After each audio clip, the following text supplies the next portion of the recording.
everybody. How you doing? And um, let me go readjust that light. I think maybe the overhead one would work a little better.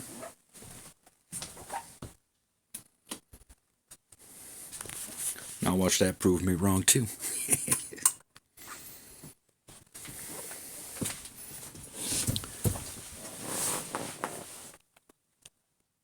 Okay, maybe not. Hold on. Okay. Oh yay! If I'm gonna do that, I'm gonna be able to get my glasses on this time. But how's everybody doing? Welcome to Dad and Daughter Podcast. I am at home. Yes, I have my vape in my hand. You're gonna see it. I'm not gonna hide it. Um, like I said, welcome to Dad and Daughter Podcast. I'm Dad. How y'all doing tonight?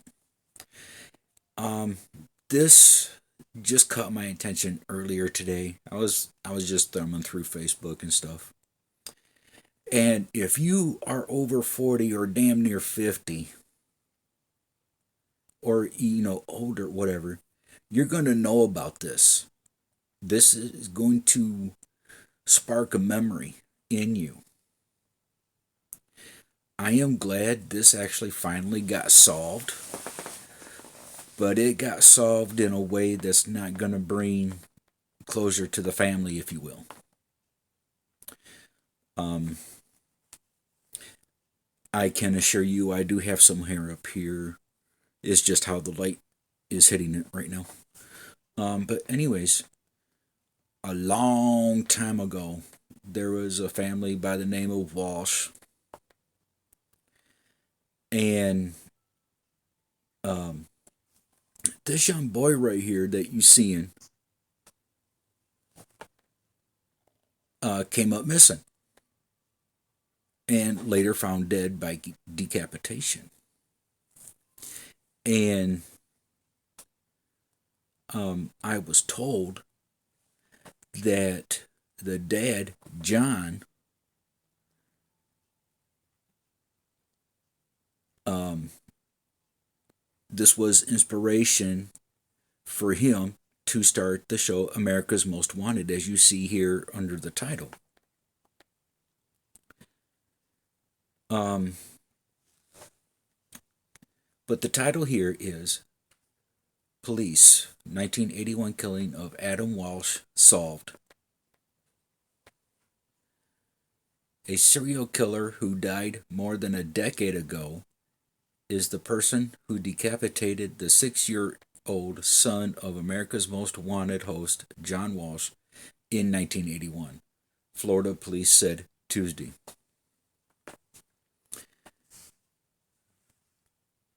Yeah, they were not able to find Adam's killer at all. At all. At least last I knew.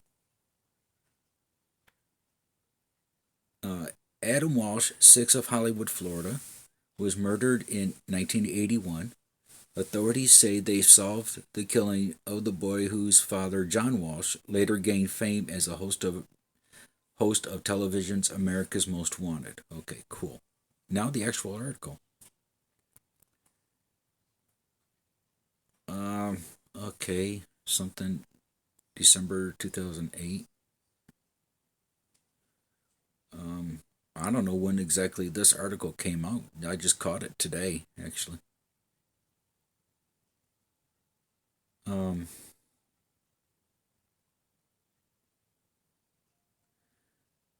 yeah.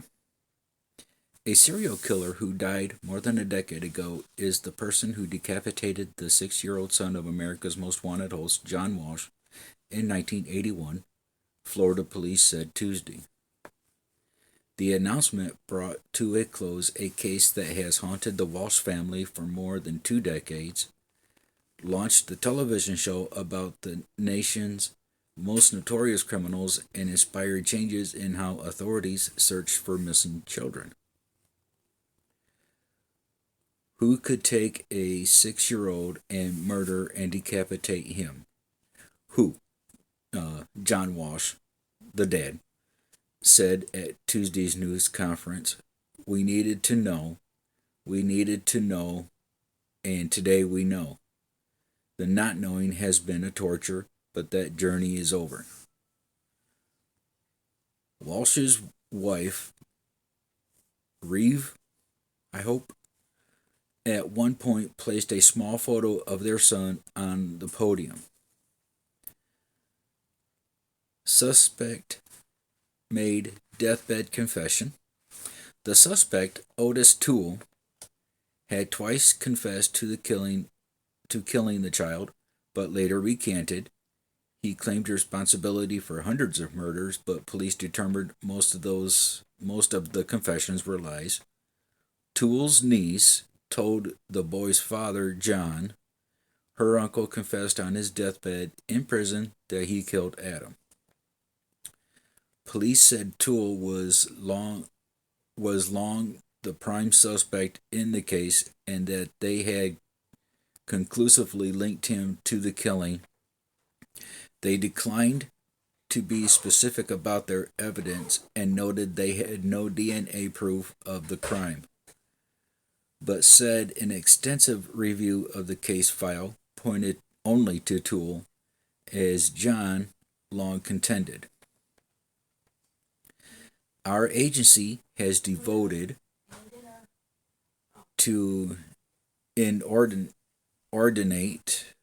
amount of time seeking leads to other potential perpetrators, rather than emphasizing Otis Toole as our primary suspect, said Hollywood Police Chief Chadwick Wagner.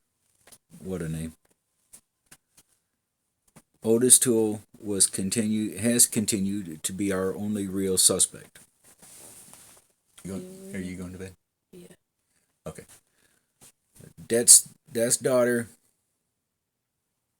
Yeah, she still has school yet, so she's getting ready for bed now. Okay. Good night. Good night. Your finger up the nose. I tried, okay? Good night, Twitter bug. Love ya. Toole was a partner of notorious serial killer Henry Lee Lucas. Toole was a partner of notorious serial killer Henry Lee Lucas and confessed to scores of murders. Toole was serving 5 life sentences for murder when he died of liver failure at the age of 49. He was buried at a state prison when no relative came forward to claim his body. We believed for years that Otis Toole killed Adam, John said. Wagner acknowledged numerous missteps in the investigation and apologized to the Walshes. Investigation long criticized by Walshes. Many names have been mentioned in connection to the case in the years since the killing, including serial killer Jeffrey Dahmer. But Tools has persistently nagged detectives.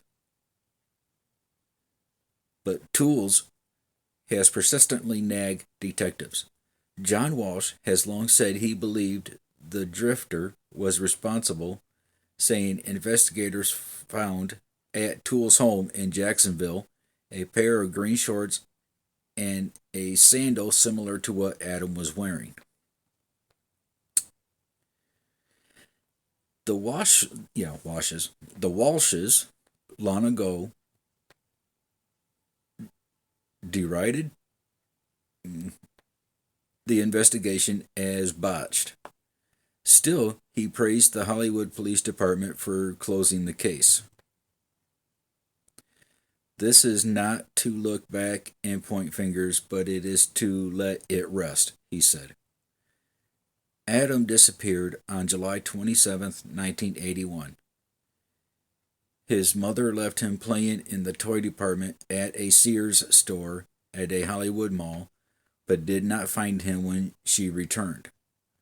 Over the loudspeaker, the police sounded, "Adam Walsh, please come to customer service." 2 hours after the disappearance, police were called. His mother and grandmother searched the mall in a growing panic, and John tried to work with uniformed officers to find his son.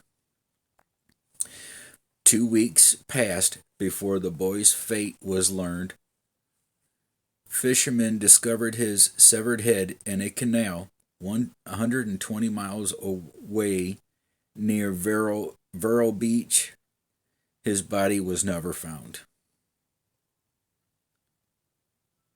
Authorities made a series of crucial errors, losing the bloodstained carpeting in Toole's car, preventing DNA testing, and the car itself.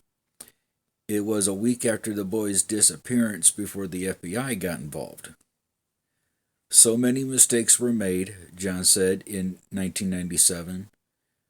Upon the release of his book, Tears of Rage, which harshly criticized the Hollywood Police Department's work on the case. It was shocking, inexcusable, and heartbreaking.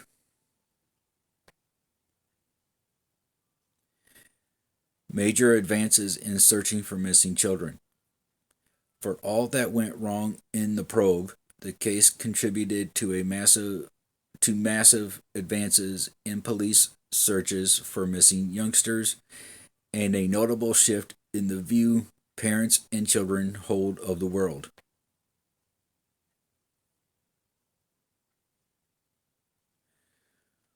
Well, apparently this is Toole.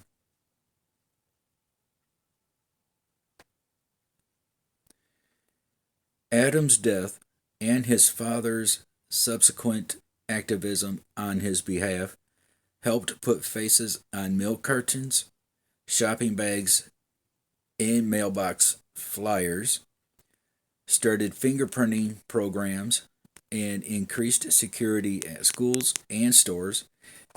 It spurred the creation of missing persons units at every large police department. It also prompted national legislation to create a national center database and toll-free line devoted to missing children, and led to the start of America's Most Wanted, which brought those cases into millions of homes. How many of you watched that show? I watched it every time it was on. Didn't know the people they were, showing, but I watched it every time it was on. What it also did, said Mount Holyoke College, Holyoke sociologist and criminologist Richard Morin, is make children and adults alike exceptionally more afraid.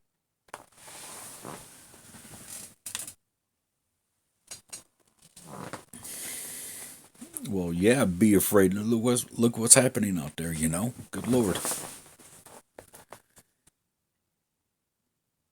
He ended up really producing a generation of cautious and afraid kids who view all adults and strangers as a threat to them, and it made parents extremely paranoid about the safety of their children, he said. Jim Larson of Orlando has witnessed firsthand the effects of Walsh's work. His wife Carla was abducted in a grocery store parking lot one afternoon in 1997 and was raped and strangled. He credits America's Most Wanted with catching her killer. Maybe eventually they would have gotten there, Larson said of the police, but it seemed like right after the show aired, calls were coming in and leads were followed and they got him. The man convicted in the killing, John Huggins, is now on Florida's death row. In 2006, President George W. Bush signed the Adam Walsh Child Protection Act to establish a national sex offender registry and make it harder for predators to reach children on the internet. I think that's it. Yeah, I think that's it. But yeah, the wow. Um, I mean, I just caught this today, but apparently this December 16th, 2008, 2:39 p.m. Eastern Standard Time. I hope that it was not when this article came up because then I would feel bad. But like I said, I just caught it today. So I mean it's good the case is closed finally. Um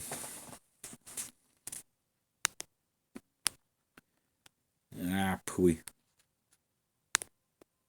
There we go.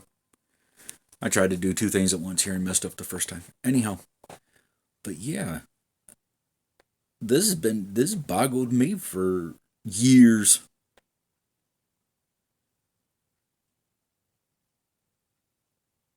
I mean, every time when I walk into the store with my mom and dad or mom or whoever, I'll be like, I'll be in the I'll be in the toys, and they come looking for me, or I go looking for them. They come find me. I'd be right there in the toys. But good night, really? Wow, this can finally be put to rest.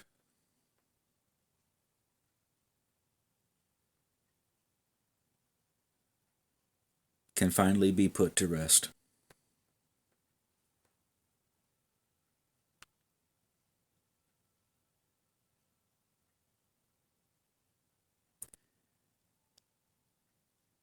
And I highly doubt any member of the Walsh family is watching this or is going to watch this, but